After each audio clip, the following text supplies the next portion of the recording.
Rashad, commiserations on the result, but a performance to be proud of. What was it like to make your debut on this stage tonight? I can't begin to continue to state that it's awesome. It's amazing. It's every darts player's dream who have never been to the stage. It's, to me, coming from my country to come here and shoot in the PDC where I watch on the phones and on my tablet, seeing these star players, getting starstruck from pro players, sorry.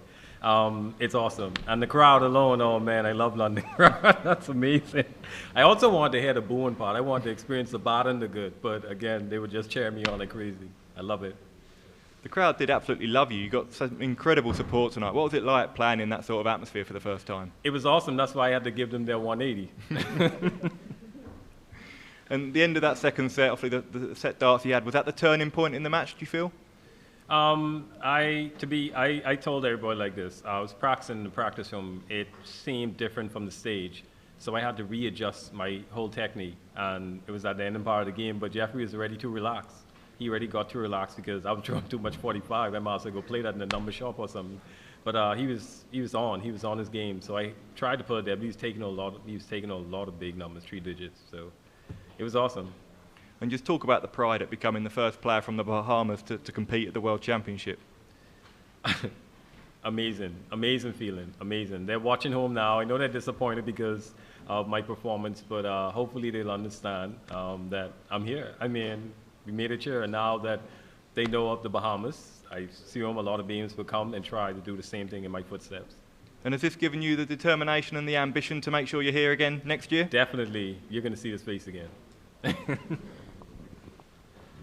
Rashad, congratulations. Thank you. What's your whole day been like from obviously driving up here, seeing Alexandra Palace on top of the hill? Has this been literally the best day of your life? Awesome, wonderful. I mean, yes, it has. It's been the best day of my life. From I came to London, when the airplane started to go over, I was looking over, oh, that's London, babe, look. You know, I was doing everything. I was driving in the car. I was even through walking.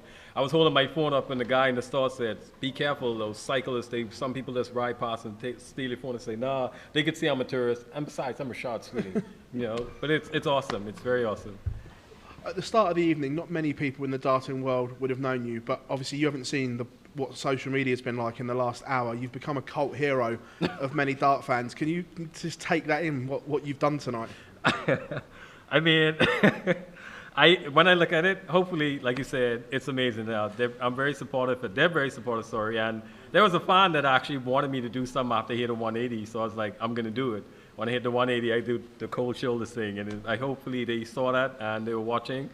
Fans, I love you all. I love you, man. And not only for you, what could this do for darts in Latin America, what you've done tonight? It's a bridge. It actually is a big opportunity for a lot of players that feel that there was no chance of getting here or they had to go somewhere else. Now they could go to the CDLC, which is awesome. Rashad, many congratulations. You Thank you. Wonderfully. Do you feel now that the torch has been passed in a sense, not only that you're representing the Bahamas, but now you are the torchbearer for all of Latin America? Yeah, I feel that. You walked out and it seemed like from the get-go you were trying to own the crowd. Was that a conscious thing when you walked out there just saying, I'm going to be the fan favorite? Nah, it's just something I wanted to do. When I came to the arena, I heard the crowd chanting. I was like walking behind the stairwells, and I heard the crowd cheering. I was like, wow, they're crazy. And when I went on the stage, they started screaming, Sweeting, let's go. And I was like, you know what? I got you all. I got you all. Well played, Rashad. Rashad, what are the next steps for yourself? What do you want to achieve next in your darting career? When there's another tournament, I'm going to try to qualify again. Hopefully I succeed, and if I do, I'm going to try to make it further. And the next time it comes to 180 and me leaving me on a double, crowd, I'm not going to do it. I'm sorry, you could boo me, but I'm not going to do it. But the first time I said I'm going to do it for the crowd, I got it. You talked about being the first player from the Bahamas to be here. What's it like getting into the game of darts back in Bahamas, and how many players are there over there that you think could maybe come here and compete and show how good you are? The game is recreational to a few in the Bahamas, and to some like me, it's a handful of players who wants to take it to that next level.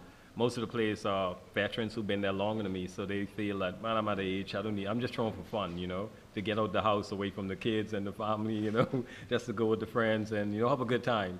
So there are a few, and there are some youths that I really focus on, that I want them to see that it's your time. I made it here, and you could do the same, even better.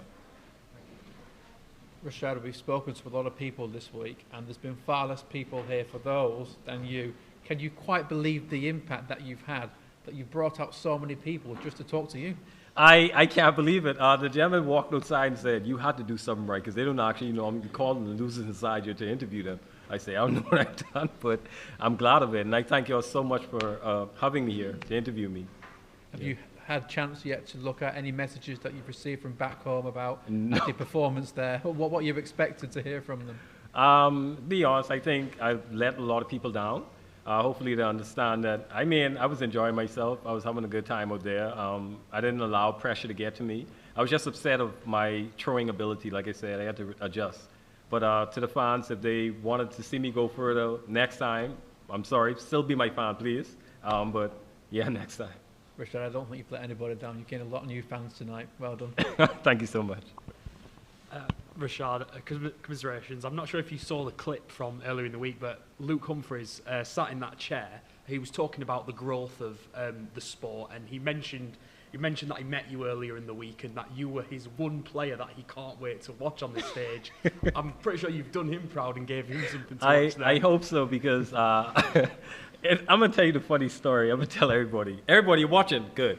What happened was, I was in the room practicing upstairs in the hotel, and I was throwing darts, and I heard the swipe on the door, and it's like, it was a jam, like the person had trouble getting in. I thought it was the cleaners. So I went to the door, and I opened the door, and I looked up, and I said, you're Luke Humphries? He said, yeah. Do you want me to come out here? Because you're the best player in the world. You want me to get out? We said, no, you're good, you're good.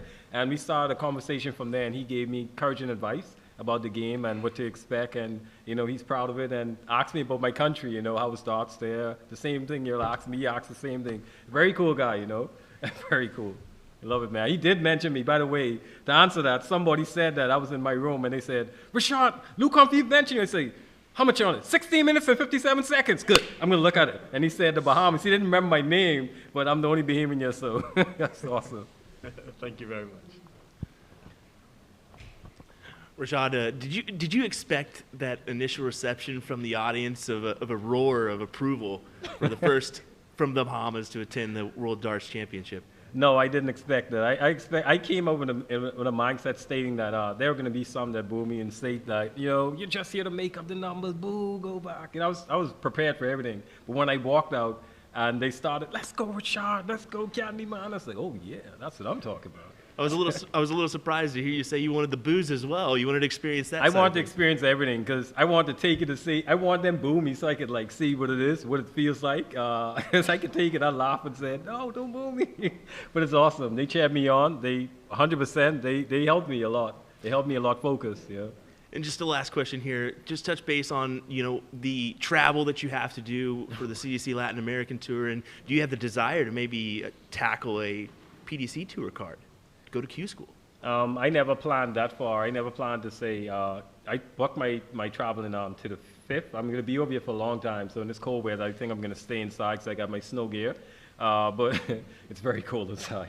I didn't book further on. I'll think about it. They say it's still open, so I'll think about it. Thank you for your time. Appreciate it. All right.